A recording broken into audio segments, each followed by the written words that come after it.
Em nosso estudo de hoje, a lição 34.1 do livro Estude Viva, e tem por título Amparo Espiritual. No plano físico, onde apareça a cultura social, multiplica-se dispositivos de segurança contra desastres. Isso, porém, deve igualmente ocorrer no reino da alma. Se já acordaste para o conhecimento superior, caminhas à frente com a função de guiar.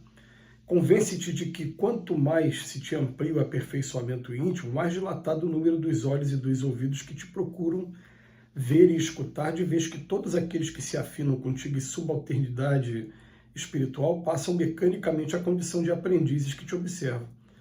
Não te descuides, pois, do amparo aos que te acompanham no educandário da vida, entendendo-se que existem quedas de pensamento determinando lamentáveis acidentes de espírito. Em toda situação, seleciona palavras e atitudes que possam efetivamente ajudar. Ante as falhas alheias, não procedas irrefletidamente censurando ou aprovando isso ou aquilo sem análise justa, a pretexto de assegurar harmonia, mas define-te com bondade, providenciando corretivos aconselháveis sem alarde e sem aspereza.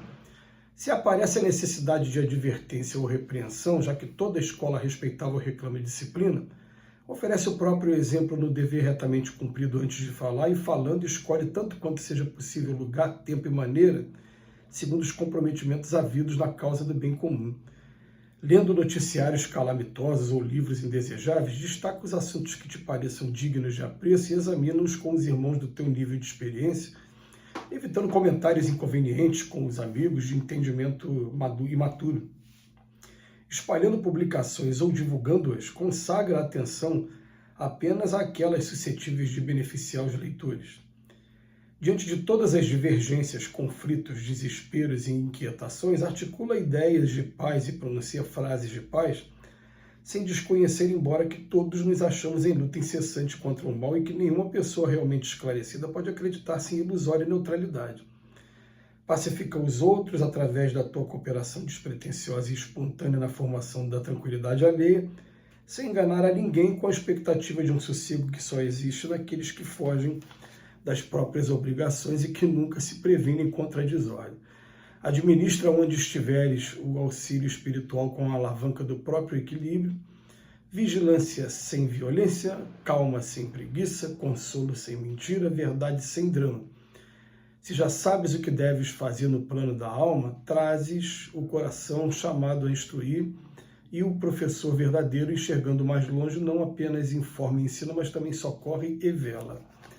Gente, é muito interessante a gente, quando começa a estudar a doutrina espírita, e a gente vai encontrar ali na pergunta 100 do Livro dos Espíritos, uma classificação, uma escala hierárquica existente entre os espíritos. E eles informam para a gente que os espíritos foram criados num determinado momento pelo Pai, na condição de simples e ignorantes, né, sem inteligência nenhuma e sem moralidade nenhuma.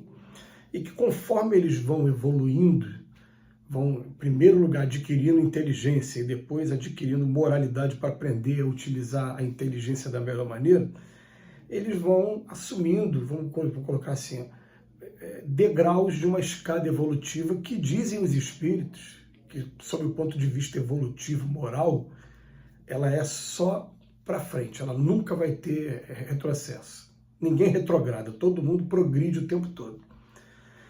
Então, o que acontece? Conforme a gente vai progredindo, a gente naturalmente vai ficando em degraus acima dos demais. E o Emmanuel vem chamar a nossa atenção hoje para que cada vez que a gente consegue conquistar novos passos, novos degraus, o que acontece? A gente fica sendo referência para aqueles que estão no degrau anterior. E é legal a gente usar essa terminologia de escada, né, de degrau, porque ela, na verdade, ela não é novidade, ela foi usada por Jacó lá no Velho Testamento, na escada em que ele observava a hierarquia entre os espíritos, e até da onde a gente tira que a natureza não dá salto, a gente vai naturalmente passar por todos os degraus no momento certo. Mas ele vem falar para a gente aqui, ó, no plano físico, apareceu a cultura social, a gente começa a desenvolver dispositivos de segurança contra os desastres, tudo bem. Agora acontece também no reino da alma. Se a gente começa a acordar para esse conhecimento superior, a gente começa a caminhar também com a função de guiar. E o Emmanuel vem falar para a gente, pode se convencer sim, de que quanto mais se te amplia o aperfeiçoamento íntimo, mais dilatado o número dos olhos e dos ouvidos. E não está falando apenas de olhos e ouvidos dos que estão encarnados e que a gente está vendo, não. Porque a gente está rodeado por uma nuvem de testemunhos e muitos espíritos que ou vão passar pela prova que a gente está passando, ou já passaram, ou até mesmo ainda estão apanhando com a prova, porque tem provas que demoram, e eles ficam observando os nossos passos também, para quando chegar a vez dele, procurar extrair o de melhor, assim como a gente faz também, observando a vida dos outros também. Todos nós queremos ter alguém como guia, né? Alguém que a gente possa olhar para falar, olha o caminho que aquela pessoa teve, olha, foi fácil? Não foi, teve sacrifício, teve dedicação, mas olha o mérito dela agora. Todo mundo tem alguém assim na vida. Vai se apresentar na figura de um pai, na figura de um irmão, na figura de um grande amigo, na figura de um determinado parente, mas todo mundo tem alguém para se espelhar. E ele vem falar para a gente, não te descuide depois do amparo aos que te acompanham no educandário da vida. E entendendo-se que existem quedas de pensamento, determinando os lamentáveis acidentes de espírito. Então, em toda situação, vamos selecionar a palavra e a atitude que possa efetivamente ajudar. Isso é muito importante, é bom a gente até fazer uma análise assim, muito profunda do seguinte, né? Às vezes a gente acha que está ajudando e está atrapalhando cada vez mais porque está sendo muito duro nas palavras, muito duro nas cobranças. E isso realmente afasta, para mim pelo menos afasta. Já teve algumas vezes que a gente via companheiros na casa espírita que uma dificuldade enorme nas provas que eles estão vivendo, mas quando falava da prova dos outros, falava com um rigor muito grande. Uma vez veio falar da prova que eu estava vivendo, e eu falei, então eu não vou ficar mais aqui não, então eu vou para outro lugar. Esse companheiro, como ele tem mediunidade, no mesmo momento ele captou o meu pensamento e ele falou assim, não, mas não é para ir embora também não. Ele respondeu quase que imediatamente. Mas eu fiquei pensando na hora, falei, poxa, eu com relação à prova das pessoas, eu estou sendo doutrinado e estou tomando o cuidado de não botar o dedo na ferida, não apertar mais.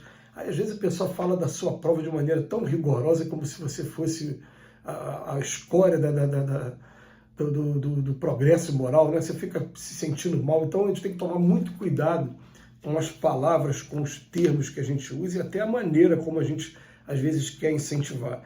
E o Emmanuel continua a orientação dele aqui. Ele fala, ante as falhas alheias, não procedas irrefletidamente censurando ou aprovando aquilo ou isso sem análise justa. Né? Agora, quando tiver que ajudar a harmonia, define-te com bondade, providenciando corretivos aconselháveis, sem alarde e sem aspereza. Todos nós queremos carinho, principalmente no momento de queda nossa. Pois o Emmanuel fala, se a gente for ler livros indesejáveis ou ver noticiários o tempo todo com notícias de sangue e tal, ele vai falar assim, procura naquele momento só destacar os assuntos que pareçam dignos de apreço. O Emmanuel está convidando a gente a fazer assim, um processo de seleção rigorosa. A gente não é obrigado a só ver o belo e nem vai conseguir fazer isso aqui na Terra, porque o tempo todo o que tem mais necessidade de progresso acaba chegando para a gente, isso é natural.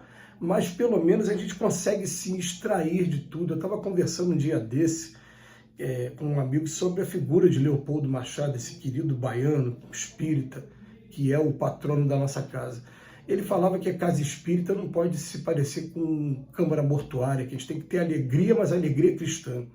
E eu conversando com ele, falei, gente, se Leopoldo Machado estivesse aqui encarnado hoje, gostando de teatro, igual ele demonstra gostar, ele estaria assistindo os stand-ups por aí, mas estaria selecionando muito bem os temas e até mesmo os protagonistas, porque tem uns que realmente só querem fazer chacota das pessoas, outros não, outros conseguem fazer piadas mais inteligentes, enfim, mas ele não deixaria de participar como homem do mundo, como está lá no Evangelho segundo o Espiritismo, mas apenas selecionando aquilo que convém e aquilo que não convém.